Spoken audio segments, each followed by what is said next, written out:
Hi, I'm Vanessa from SpeakEnglishWithVanessa.com. How can you pronounce contractions? Let's talk about it.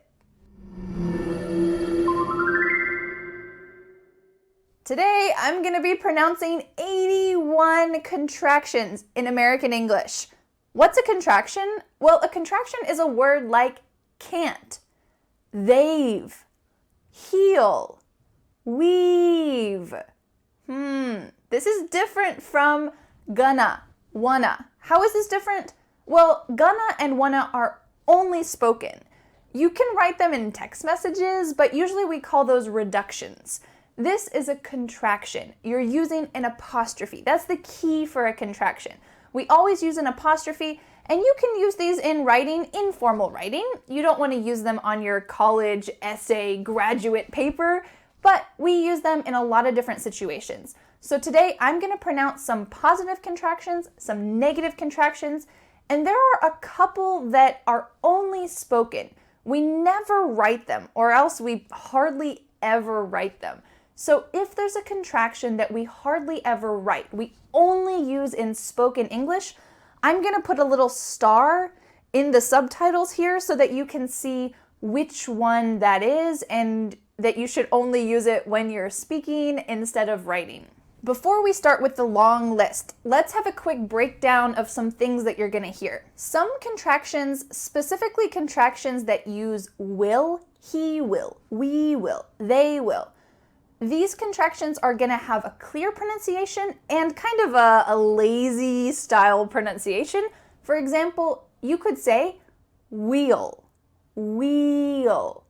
Or you could use the lazy, relaxed style, wool, wool. There's really no action or movement happening in your mouth, just wool. Not wheel, that's the clear pronunciation, wheel. Sometimes you'll hear this, you can say this, it's no problem, but oftentimes when native speakers are talking quickly, you're gonna hear wool, wool, wool. So when I'm pronouncing these words, I'm gonna say the clear pronunciation, and then I'm also gonna say the lazy, relaxed style because you need to know both. They're both equally important. There's a similar concept with negative contractions. You could say don't. The T is really clearly pronounced, don't. Or you could say it quickly, kind of relaxed, maybe lazy style, don't. There's not really a T that's coming out, don't.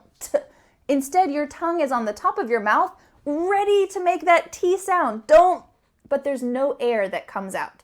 So I'm going to be saying both of these styles. I'm going to say don't and don't. You'll hear them back to back. That way you can get familiar with them and hopefully you can use them yourself.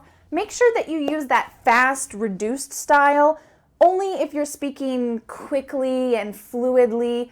If you use it when you're speaking slowly, it might sound a little strange because we reduce words so that we can speak quickly. That's the goal of them. So I hope that these lists of words will be helpful to you. Let's start with these 81 contractions.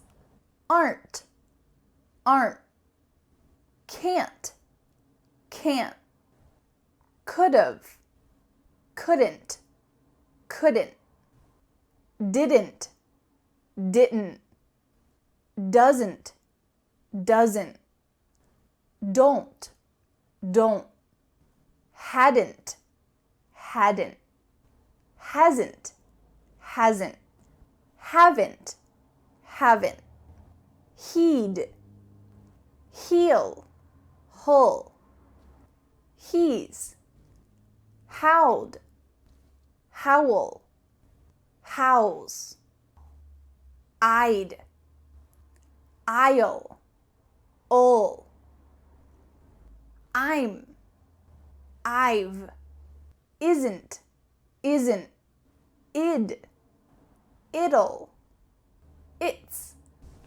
let's, may've, might've, mustn't, mustn't.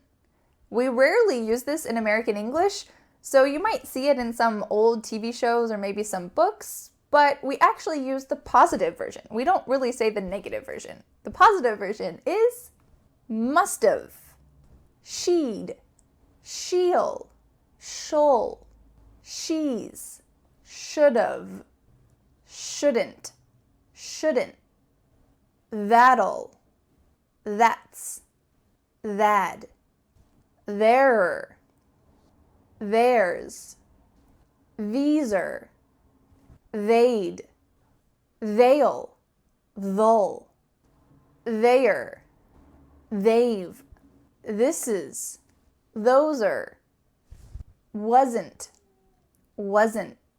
we'd, weed've, wheel, wool, we're, were, we've, weren't, would, wuddle, wudder. Some of these sound kind of funny when you say them by themselves. Wudder. What's, what've, when's, where'd, wearer, where's, whereof, whiches, who'd, who'd've, who'll. Kind of sounds like punching. Who'll, who'll. Who're, whose, who've, wide, wire, wise, won't, would've, wouldn't, you'd, you'll, you're, you've. If you think that all these contractions would make a great rap song, you've, let me know in the comments below. I hope that this video was useful to you and you practiced pronouncing these contractions. And next time you hear them in a conversation, in a TV show, listen for them. See how they're pronounced. Are they pronounced with the T if they're a negative contraction? Are they reduced and made kind of lazy style? Are they clear and formally pronounced? Listen carefully as you hear conversations and practice yourself. Thanks so much, and I'll see you the next time. Bye! The next step is to download my free ebook, 5 Steps to Becoming a Confident English Speaker. I want to help you master English and speak fluently. Feel free to subscribe so that you don't miss new English lessons. Thanks so much for learning with me. Bye!